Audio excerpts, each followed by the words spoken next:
Hi, welcome to On the Line, and I'm your host, Britton New One Carter.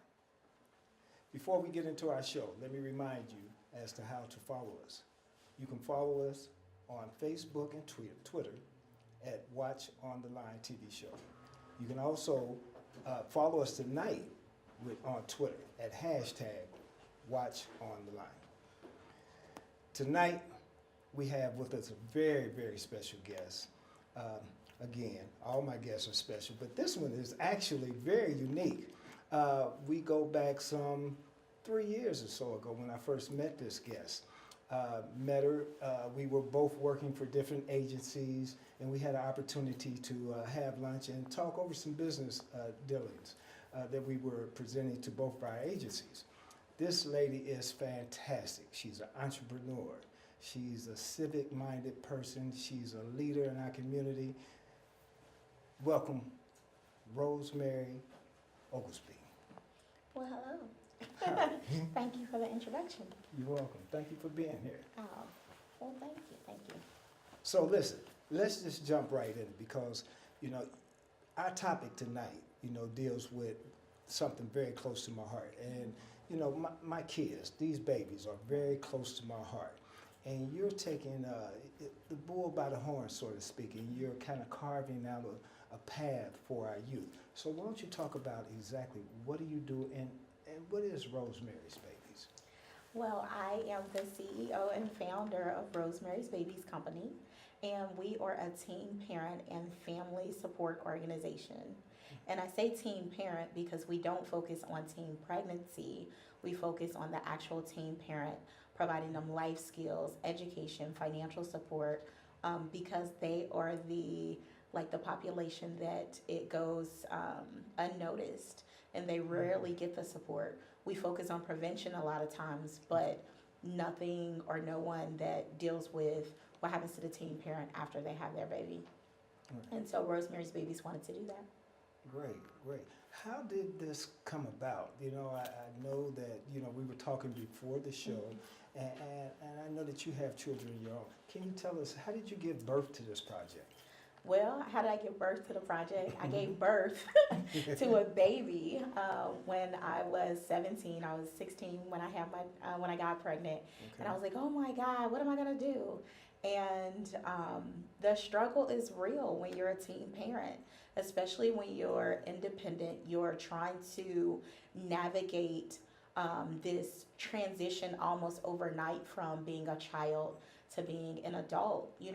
When you're navigating overnight in just a moment, like, wait a minute, I'm going from worrying about myself, now I've got to worry about this baby. And so I have a daughter. My daughter's now 21. So over 20 years, what's the process to stop her from repeating the cycle that I went through? I didn't want her to be a teen mom, and I didn't want any of my nieces and nephews to be teen parents. And so I literally was like, I don't want anybody else in my family to do this. And I worked by going back to school, implementing different leadership qualities. And then after 20 years of education and all of this stuff, I pulled it all together and said, it's time. And my daughter was one of the biggest supporters, to say, you know what, Mom, it is time. But she always tells people, had it not been for her, there would be no Rosemary's Babies. But also, she knew that I had to walk the talk before I was able to tell these other teen parents, hey, you can do it too. And you certainly have done it. You've had quite a bit of achievements, since I've known you. Yeah. You've transitioned beautifully. As a grandfather, okay, so, I'm a dad, but I'm a grandfather now. Oh, okay. And I have some beautiful granddaughters. And what advice how can we help in the team building process with our teen grandchildren? Yeah, I do support teen parents, but again, I don't advocate go out and have a baby because there's support. Right. So first off, it helps with your children understanding your story and what you go through. I don't think that we share enough of that. I think we disregard the grandparent these days. My hashtag is My Legacy Matters because I love my grandma. My grandmother's name is Rose, and she taught me how to cook, and she taught me how to be an awesome mom And so I wanted to pass that on to our children. And I think that sometimes we forget the legacy. So grandparents are the legacy, and that's what we pass on, from generation to generation. It's how you live and what you leave behind. So that's one thing that you can do. As a grandparent, an older adult that might be retired, give that knowledge to a community or organization. It doesn't have to be Rosemary's Babies. I would like for it to, but come back, volunteer. Again, share that knowledge and that history because, you all were the true leaders in the community. And as an emerging leader, it's all about teaching a man to fish. Right. And speaking of teaching a man to fish, you first have to give them a skill. Yeah. And, I kind of want to backtrack a little bit because I don't want our audience to miss, the road that you traveled. You just didn't, happen to get this by osmosis. Right. Of course, we know that you were a teen parent. Right. But let's talk a little bit about education. Yeah. Educationally, what was your struggle like? What was it like to really to achieve the education that you had today? How much of a struggle was that as a teen parent? Yeah, so I was a mom my entire senior year. My mom actually had a babysitter that watched my daughter. I'm proud to say that I looked at the statistics of what a teen parent was supposed to be. Somebody that's on welfare, somebody that gets food stamps. And I was like, I don't want to be that statistic. And so I had great aunts that would watch my baby at a discounted rate. Okay. But it was still hard. My mom did not make it easy because she did not want me to have another baby before I was old enough and mature enough to understand what I was doing. I tried to go back to college, to go to college when my daughter was 1 and right after I graduated. And it didn't work. It was too hard. I needed money, because I was living on my own. It took me 8 years to get my undergraduate degree, but I got it because even though we might go off the path, as long as you have that goal written in your heart, written on your refrigerator, or written in your head, and then you have this motivator behind you, because I wanted to show my daughter you can do it no matter what obstacle that you go through. Whatever goal that you have set for yourself, you can do it. And so I completed my bachelor's degree. So I have 2 associate's degrees. And then I went back and, thank you, got my bachelor's degree a year before my daughter graduated high school. I was like, I don't want to graduate, I don't want her to graduate and I not have my degree. And from there, I went on to get my master's degree. And it was during the master's program that I really got to create and build the Rosemary's Babies curriculum and program and what I wanted this organization to look like. And I didn't just want to focus on Cincinnati because teen pregnancy and parenting is an issue in Cincinnati, but I wanted it to be able to go global and to utilize the technology that our teens are using today. And so that's how the program was built, and we launched officially in November of 2016. Right, and so supporting you are agencies such as United Way. Yeah, we just, oh my God, awesome big blessing, that? right? I was like, oh my God, I got funded finally. It wasn't so much as getting money. It's hard to start a brand new business, especially a nonprofit, and you don't have the credibility, you don't have the measurements and the outcomes. You just have this passion and this purpose that God has laid on your heart, and you're like, nobody believes in me, and there's so many times that I wanted to quit. But I remember my story and I remember my journey, and there was times that I wanted to quit as a mother and I felt that I was never going to get there. But guess what? I got there, and so when I got this funding from United Way, when people were like, no, don't even go after it, guess what? I got that too. Just when you think that you can't do it, it's like, you know what? Watch me. That's right. Just watch me. So yeah, we are backed by United Way. We have partnerships with TriHealth, and we are part of the Rolling Society with the Metropolitan Club, where I get mentorship with phenomenal leaders from Kentucky and Ohio. So doing some big things after year 1. We just celebrated our birthday, and so very excited about that. Great. That's huge. That is tremendous. When we look at the disparity in our youth and our communities, and I'm speaking globally, because what we see right now, what I see when I'm out there on the line is a lot of our youth, our young girls are teen parents, or becoming teen parents, or pregnant. They're often, they don't have the support that you had, and you were insulated with support. You had grandmother, you know, Big Mama. Yeah, I had Big Mama. Big Mama Big was Mama, there, yeah. and you had your mother, and you know, you had aunts, Mhm. you know, that basically helped you through. Not that that made it any easier. Well, it did. It lightened your load somewhat, Yeah, but it gave yeah. you a feeling of security. Yeah. And do you see that missing?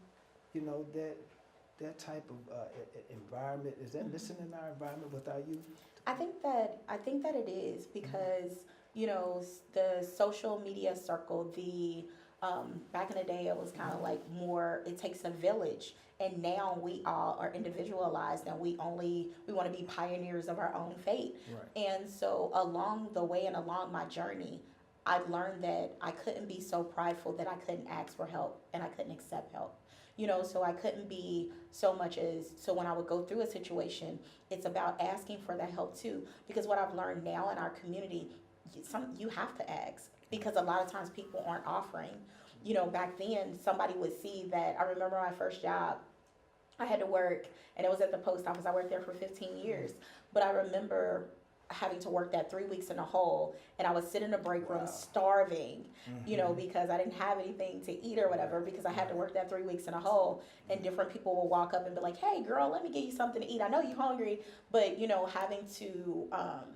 And I remember that there's not too many people today that are doing that for our youth, and understanding that our youth have a voice, even if it's not articulated in the way you want to hear it, but their actions speak louder than their words in this day and time. Right. Our youth are dealing with a lot of adverse childhood experiences.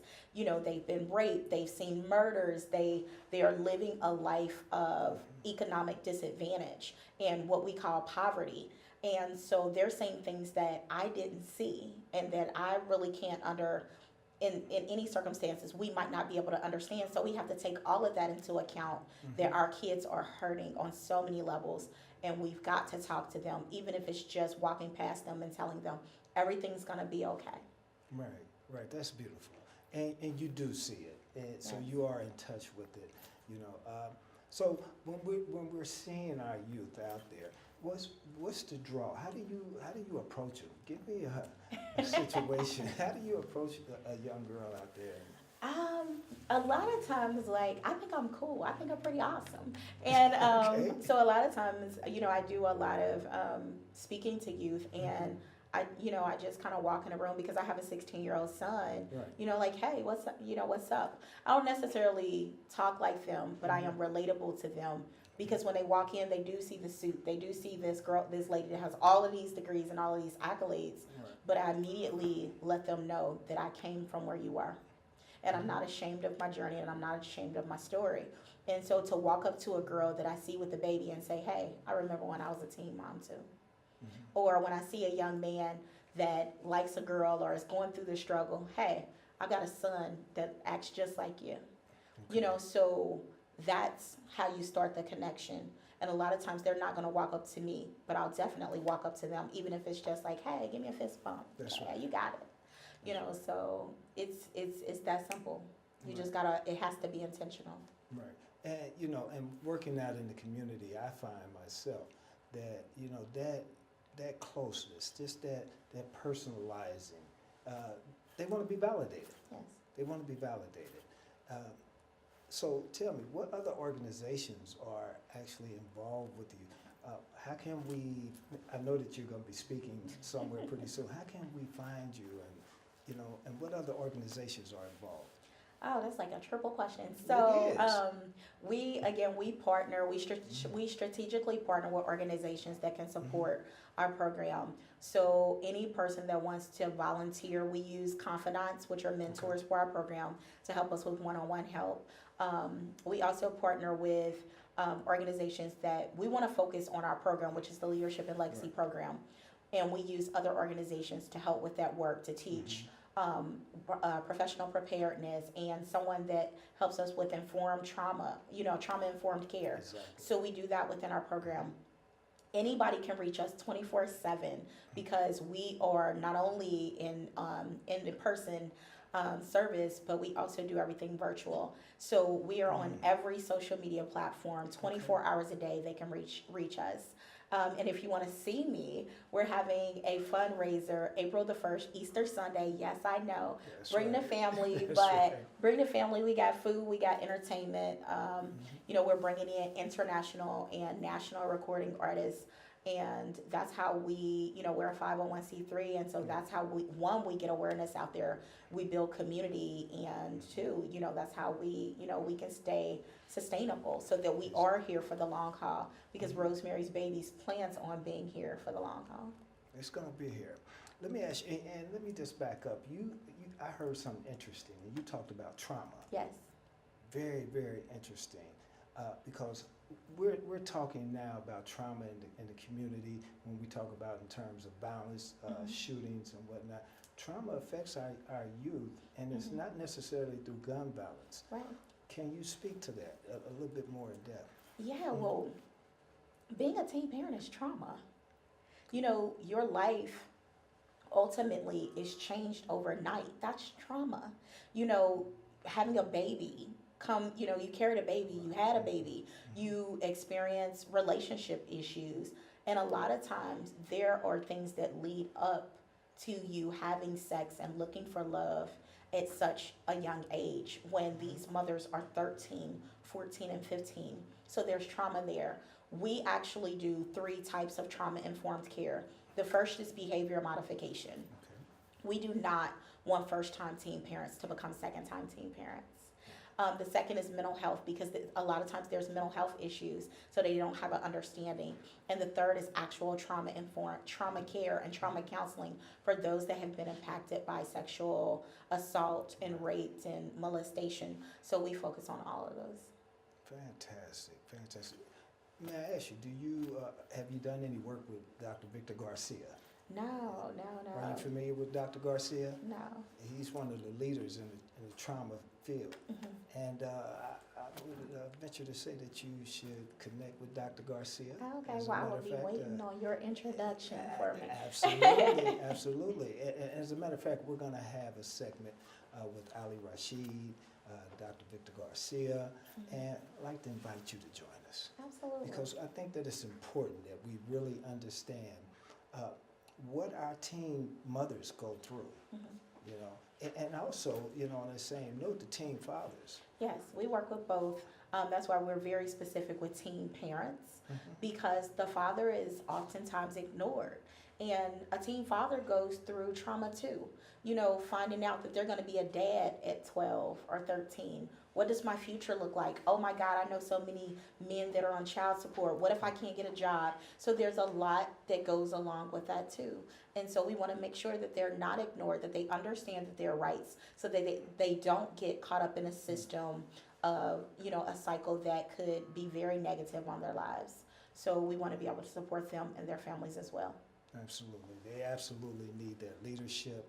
You know, I can imagine a young teen father, black male, in this society today, not knowing how to be a man, doesn't even know what man is. And to try to navigate through that and take care of a child and a mother, that has to be traumatizing, it has to be difficult. Yeah, I think that's what kind of makes us stand out. Our mission is the teen parent at the center of everything we do, including the people that we have on our board of directors. 12 of the 17 people we have on our board were teen parents. So they all had a different experience and a different life walk. And so they bring all that to the table to say, this is what we're missing, this is what we're missing. And so we're not just the everyday organization saying, this is how you change a diaper. No, this is how you live. This is how you go out and get an apartment. This is what you do to file your paperwork in order to go to child support. It doesn't have to be a death wish. And being a teen parent doesn't have to be a death wish. It's an obstacle. That's right. And it's an opportunity for each one of these children to blossom, shine, and leave a powerful legacy on our city as leaders. Absolutely. Beautiful. Let me ask you this. Are we in I know you're global, but are we in high schools? Are you in high schools, junior high schools and high schools? Are we there? We're not there yet. I match with, I talk with a lot of people. As we celebrated our first year, you do things in cycles. Again, we are in the hospitals, not so much as the schools. Teen pregnancy and teen parenting is a very sensitive subject that, again, most don't want to talk about because, hey, the teen pregnancy rate is going down. The teen pregnancy rate is going down, but the number of teen parents living in poverty is going up. As we have 100,000 children living in poverty, and I only question how many of those children are children of babies. Right. Do we find substance abuse in those situations? Not so much with the younger population, but substance abuse as far as their parents were substance abusers, and so again, that leads to trauma, that leads to how you live your life and that generational cycle of poverty and generational cycle of pregnancy. And so that's what we're trying to break. And that's actually why United Way chose us as a partner agency, because we focus not only on a teen parent, but we take a look at the parent of the teen parent and the child. Because the only way to break a cycle is you got to start from the top and then work your way down, so they both have a commitment to changing the life of that child. Right, you have to break that cycle somewhere. Yes. You have to break the chains. And I noticed I had a client who's comes from 3 generations of teen pregnancy, 14 and 15 years old, and it was almost like a rite of passage, so to speak. Yeah. That's amazing. Yeah, but at some point, I always have people to say, like, when is it not an excuse? Well, my mama was one, my daddy was one. It's not an excuse when one person says it's not okay. That's when it stops, and that's how it begins. Somebody has to say it's not okay. It's not okay for every one of my uncles to be on drugs. It's not okay for every one of my uncles to be alcoholics. It's not okay for everybody in my family to die of cancer because nobody said that's not cool. So we got to start saying that's not cool. Well, we know you're saying it. we know that Rosemary is saying it. Yes. You're doing a fabulous job. The gala is April the 1st. April the 1st. So how many other events such as the gala that you'll be having this summer? Are we packed? Are we gonna see a lot from you this summer? Yeah, I really don't know. We just got finished with a teen pregnancy panel, then went and now. And so that was very exciting to have all of these leaders in one room. It was diversity and inclusion at its best. I couldn't be more proud.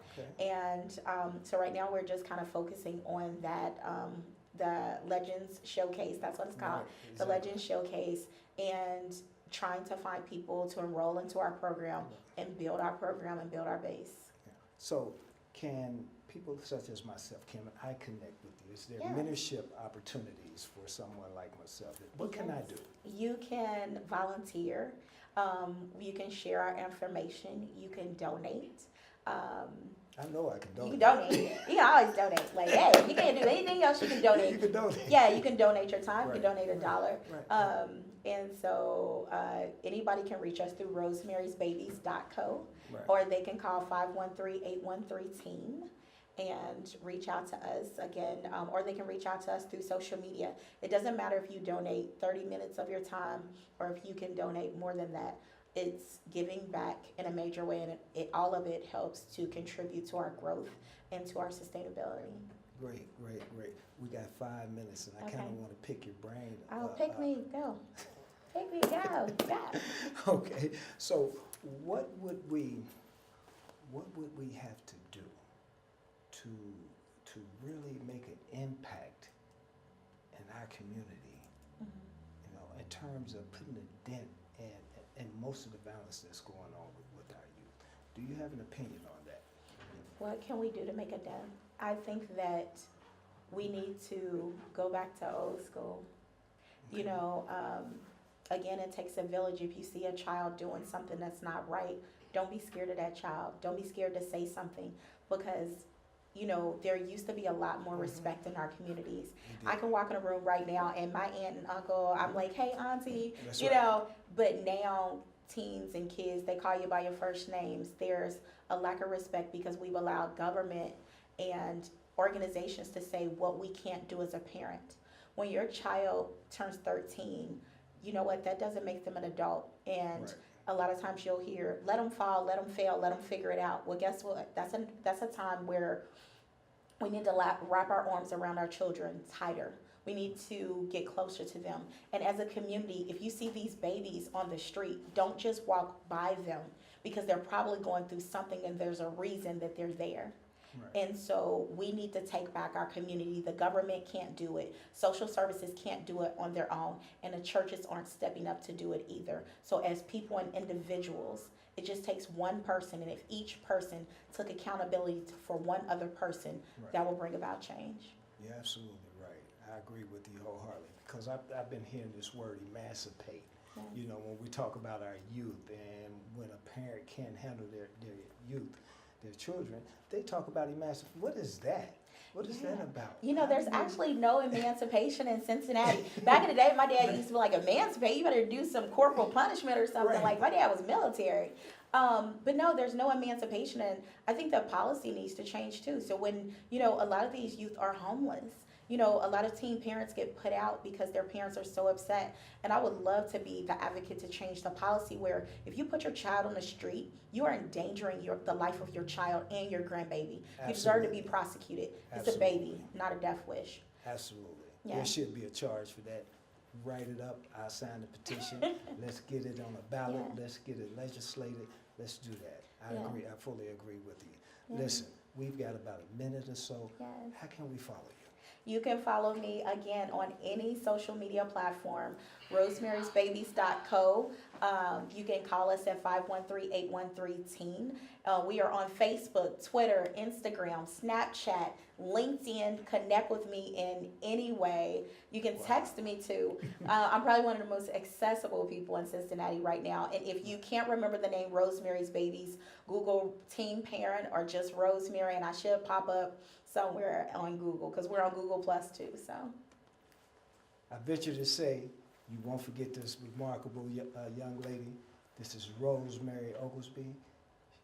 She's the founder of a new program that's protecting our kids, protecting our teens.